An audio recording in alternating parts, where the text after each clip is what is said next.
दाताचं आतापर्यंत 2-3 दाढांचं एक्सट्रॅक्शन झालेलं आहे. 2 दाढांचं इम्प्लांट झालेलं आहे. आत्ताच एक अपल दाढ काढली आणि जॉ प्रॉब्लेम आहे.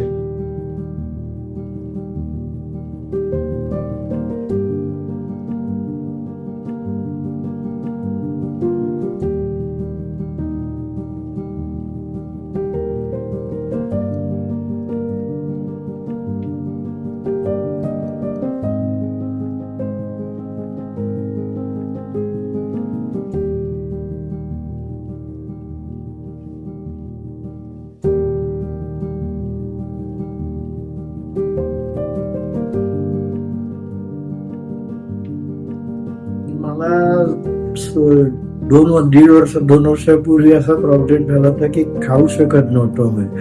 एका साईडचे माझे दात आधीच बरेच काढल्यामुळे मी एका साईडनेच खात होतो.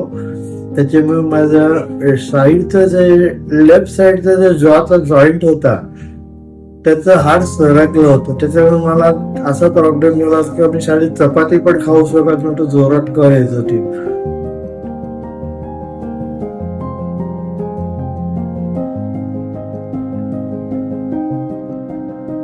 त्या ट्रीटमेंटमुळे आधी सुरुवातीला त्यांनी सगळे दात इम्प्लांट वगैरे करून बसवले.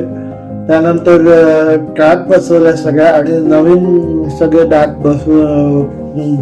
कॅप बसून नवीन ते बसवले. त्याच्यामुळे आता मला तो जॉ पण व्यवस्थित झाला आणि मी नॉर्मल सगळं खाऊ शकतो. Thanks to Vidisha madam.